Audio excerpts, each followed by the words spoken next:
छत्रपति वीर शिवाजी महाराज की, छत्रपति वीर संभाजी महाराज की।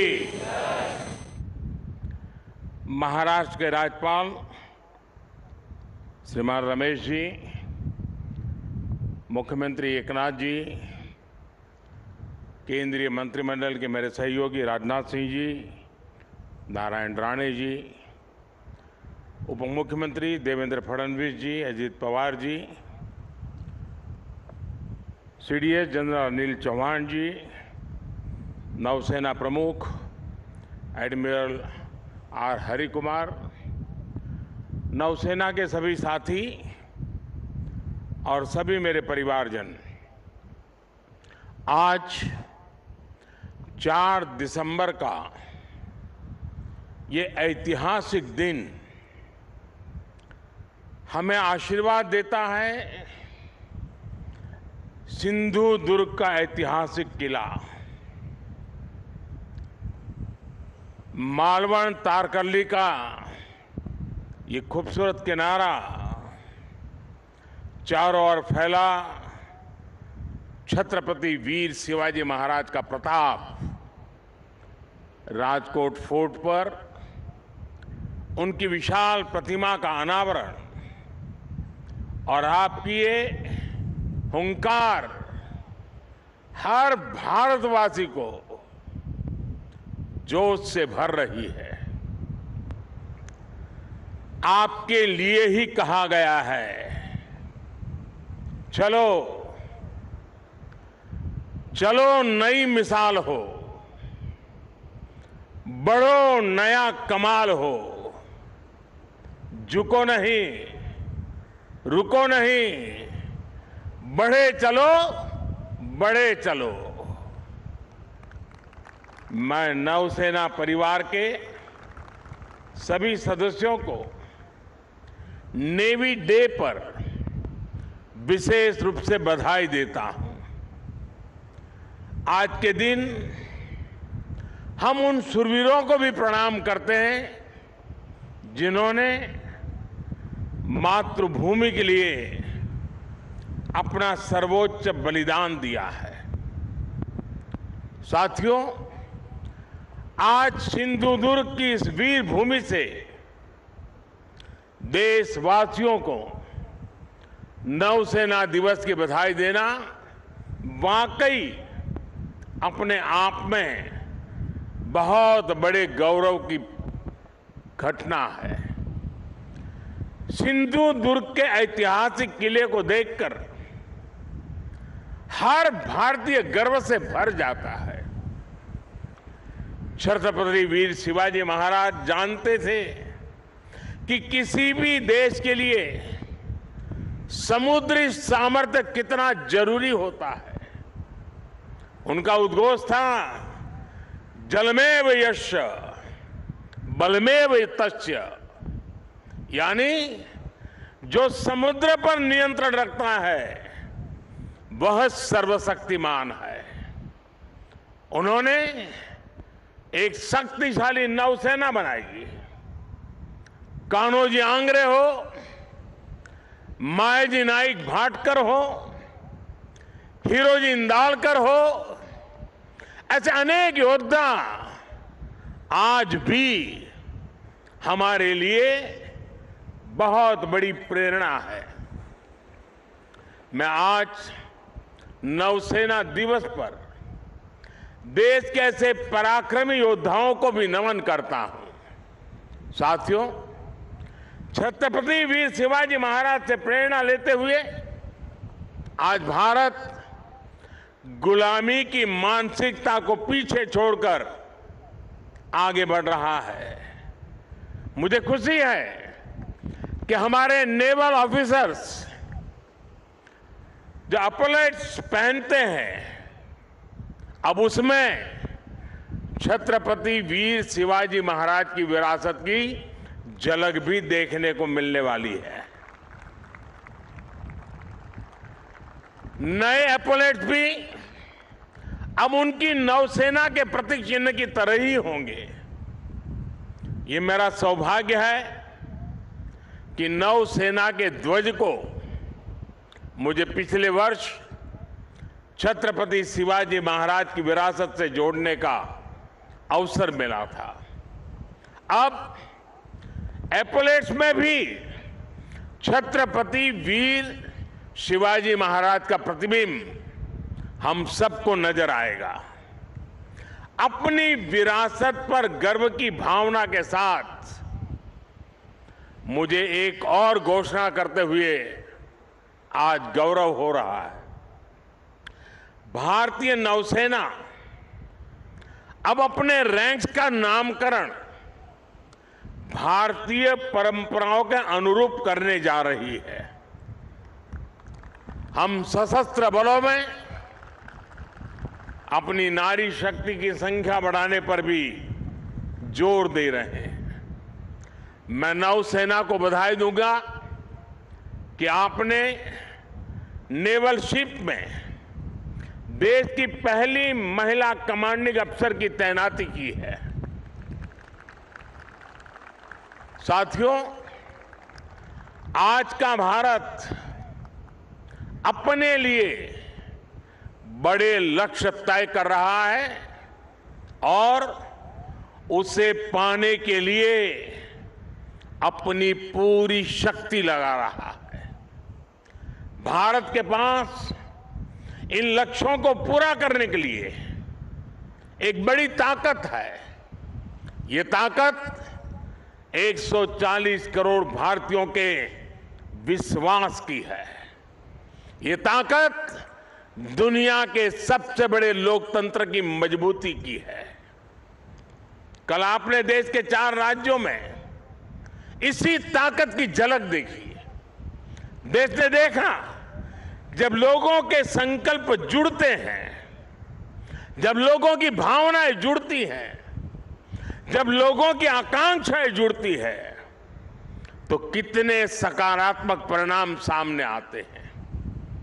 अलग अलग राज्यों की प्राथमिकताएं अलग है, उनकी आवश्यकताएं अलग है, लेकिन सभी राज्यों के लोग राष्ट्र प्रथम की भावना से ओतप्रोत है। देश है तो हम हैं। देश आगे बढ़ेगा तो हम आगे बढ़ेंगे। यही भावना आज हर नागरिक के मन में है। आज देश इतिहास से प्रेरणा लेकर उज्जवल भविष्य के रोडमैप तैयार करने में जुट गया है। लोगों ने नकारात्मकता की राजनीति को हराकर हर क्षेत्र में आगे निकलने का प्रण किया है। यही प्रण हमें विकसित भारत की ओर ले जाएगा। यही प्रण देश का वो गौरव लौटाएगा जिसका ये देश हमेशा से हकदार है। साथियों, भारत का इतिहास सिर्फ 1000 साल की गुलामी का इतिहास नहीं है, सिर्फ हार और निराशा का इतिहास नहीं है। भारत का इतिहास विजय का इतिहास है। भारत का इतिहास शौर्य का इतिहास है। भारत का इतिहास ज्ञान और विज्ञान का इतिहास है। भारत का इतिहास कला और सृजन कौशल का इतिहास है। भारत का इतिहास हमारे सामुद्रिक सामर्थ्य का इतिहास है। सैकड़ों वर्ष पहले जब ऐसी टेक्नोलॉजी नहीं थी, जब ऐसे संसाधन नहीं थे, तब उस जमाने में समंदर को चीरकर हमने सिंधु दुर्ग जैसे कितने ही किले बनवाए। भारत का सामुद्रिक सामर्थ्य हजारों साल पुराना है। गुजरात के लोथल में मिला सिंधु घाटी सभ्यता का पोर्ट आज हमारी बहुत बड़ी विरासत है। एक समय में सूरत के बंदरगाह पर 80 से ज्यादा देशों के जहाज लंगर डालकर रहा करते थे। चोल साम्राज्य ने भारत के इसी सामर्थ्य के बलबूते दक्षिण पूर्व एशिया के कितने ही देशों तक अपना व्यापार फैलाया।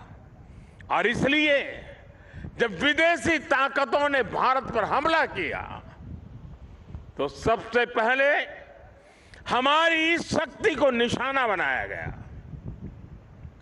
जो भारत नाव और जहाज बनाने के मशहूर था, उसकी ये कला, ये कौशल, सब कुछ ठप कर दिया गया।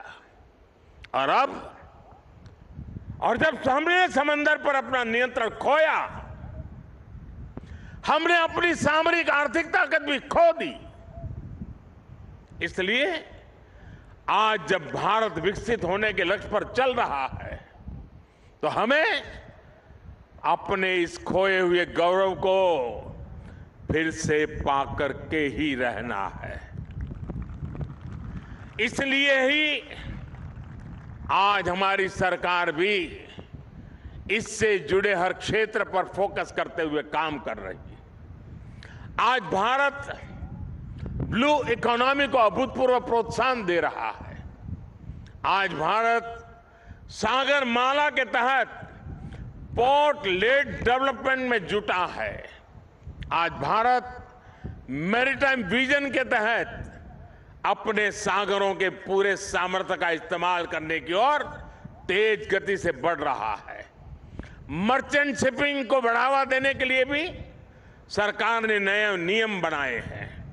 सरकार के प्रयासों से बीते 9 वर्षों में भारत में सी फेरर्स की संख्या में 140% से ज्यादा बढ़ोतरी हुई है।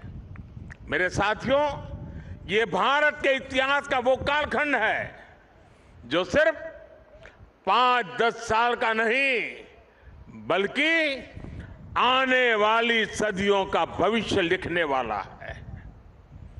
10 वर्ष से भी कम के कालखंड में भारत दुनिया में 10वें नंबर की आर्थिक ताकत से बढ़कर 5वें नंबर पर पहुंच गया है। और अब बहुत तेजी से 3रे नंबर की आर्थिक महाशक्ति बनने की तरफ आज भारत अग्रसर है। आज देश विश्वास और आत्मविश्वास से भरा हुआ है। आज दुनिया को भारत में विश्व मित्र का उदय होता दिख रहा है। आज स्पेस हो या फिर समंदर, हर जगह दुनिया को भारत का सामर्थ्य दिख रहा है। आज पूरी दुनिया Bharat, middle east, Europe economic corridor की चर्चा कर रही है। जिस स्पाइस रूट को अतीत में हमने खो दिया था, वो अब फिर से भारत की समृद्धि का सशक्त आधार बनने जा रहा है। आज मेड इन इंडिया की चर्चा पूरी दुनिया में हो रही है। तेजस विमान हो या किसान ड्रोन, यूपीआई सिस्टम हो या फिर चंद्रयान 3, हर जगह, हर सेक्टर में मेड इन इंडिया की धूम है। आज हमारी सेनाओं की अधिकतर जरूरतें मेड इन इंडिया अस्त्र शस्त्र से ही पूरी की जा रही है। देश में पहली बार ट्रांसपोर्ट एयरक्राफ्ट का निर्माण शुरू हो रहा है। पिछले साल ही मैंने कोची में स्वदेशी एयरक्राफ्ट कैरियर आईएनएस विक्रांत को नौसेना में कमीशन किया था। INS Vikrant make in India, आत्मनिर्भर भारत का एक सशक्त उदाहरण है। आज भारत दुनिया के कुछ गिने चुने देशों में है जिसके पास ऐसा सामर्थ्य है। साथियों, बीते वर्षों में हमने पहले की सरकारों की एक और पुरानी सोच को बदला है। पहले की सरकारें हमारे सीमावर्ती और समुद्र किनारे बसे गांवों को, इलाकों को अंतिम गांव मानती थी। हमारे रक्षा मंत्री जी ने अभी उसका उल्लेख भी किया। इस सोच के कारण हमारे तटीय क्षेत्र भी विकास से वंचित रहे। यहां मूल सुविधाओं का अभाव रहा। आज समंदर किनारे बसे हर परिवार के जीवन को बेहतर बनाना केंद्र सरकार की प्राथमिकता है। यह हमारी सरकार है जिसने 2019 में पहली बार फिशरीज सेक्टर के लिए अलग मंत्रालय बनाया। हमने फिशरीज सेक्टर में लगभग 40,000 करोड़ का निवेश किया है। इस वजह से 2014 के बाद से भारत में मछली उत्पादन 80% से ज्यादा बढ़ा है। भारत से मछली का एक्सपोर्ट भी 110% से ज्यादा बढ़ा है। अपने मछुआरों की मदद करने के लिए सरकार हर संभव कोशिश कर रही है। हमारी सरकार ने मछुआरों के लिए बीमा कवर 2 लाख से बढ़ाकर 5 लाख किया है।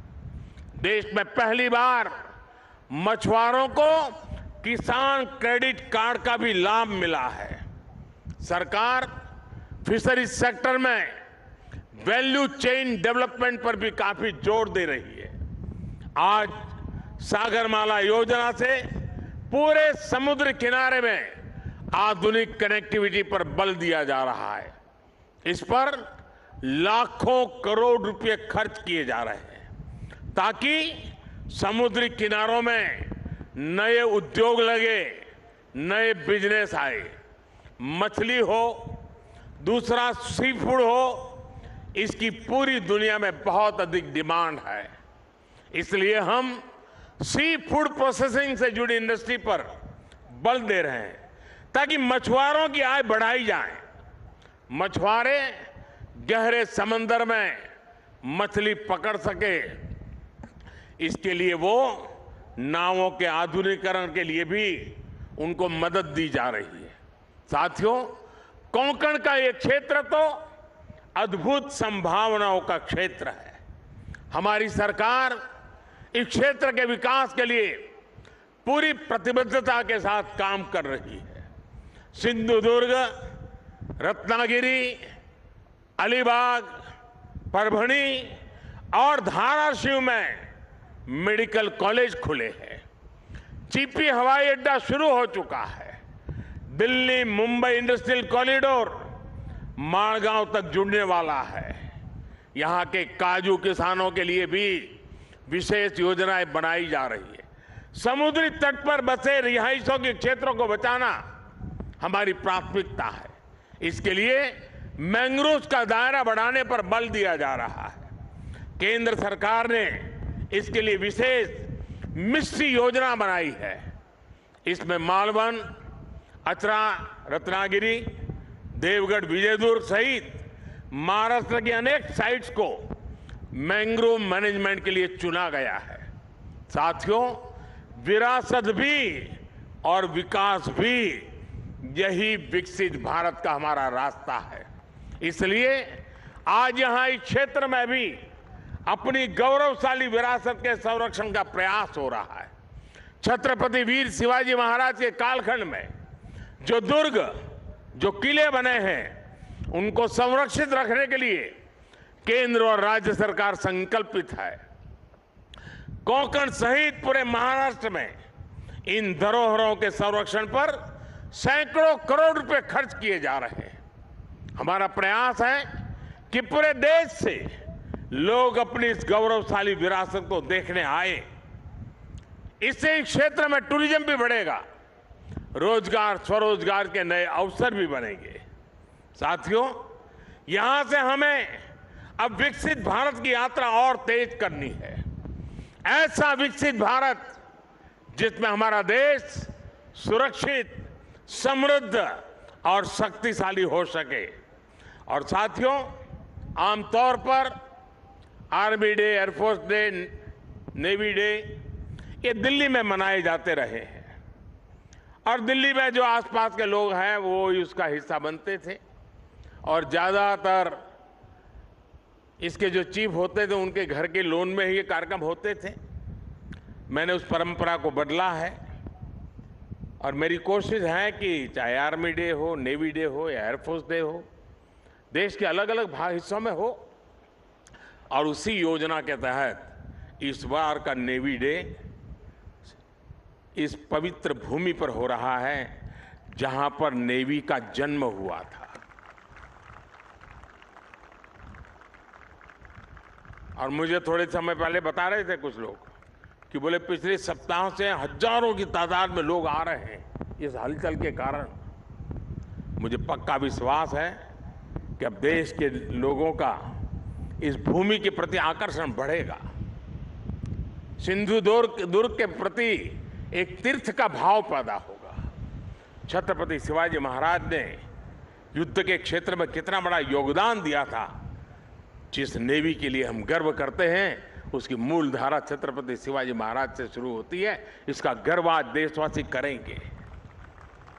और इसलिए मैं नेवी के मेरे साथियों को, हमारे रक्षा मंत्री जी को मैं हृदय से बधाई देता हूं कि उन्होंने इस कार्यक्रम के लिए इस प्रकार के स्थान को चुना है। मैं जानता हूं ये सारी व्यवस्थाएं करना कठिन है, लेकिन इस क्षेत्र को भी लाभ होता है। बहुत बड़ी तादाद में जन सामान्य भी इससे जुड़ता है और विदेश के भी बहुत मेहमान यहां आज मौजूद हैं। उनके लिए भी बहुत सी बातें नई होगी कि नेवी का कंसेप्ट छत्रपति शिवाजी महाराज ने इतनी शताब्दियों पहले शुरू किया था। मैं पक्का मानता हूं जैसे आज G20 में दुनिया का ध्यान इस बात पर गया कि भारत सिर्फ विश्व की सबसे बड़ी डेमोक्रेसी है, इतना ही नहीं, भारत मदर ऑफ डेमोक्रेसी है। उसी प्रकार से भारत है जिसने नेवी की इस कंसेप्ट को जन्म दिया, सामर्थ्य दिया और आज विश्व ने उसको स्वीकार किया है। और इसलिए आज का ये अवसर विश्व पटल पर भी एक नई सोच के लिए निर्माण का कारण बनने वाला है। मैं फिर एक बार आज नेवी डे पे देश के सभी जवानों को, उनके परिवारजनों को और देशवासियों को बहुत बहुत शुभकामनाएं देता हूं, बहुत बहुत बधाई देता हूं। मेरे साथ पूरी शक्ति से एक बार बोलिए, भारत माता की, भारत माता की, भारत माता की। बहुत बहुत धन्यवाद।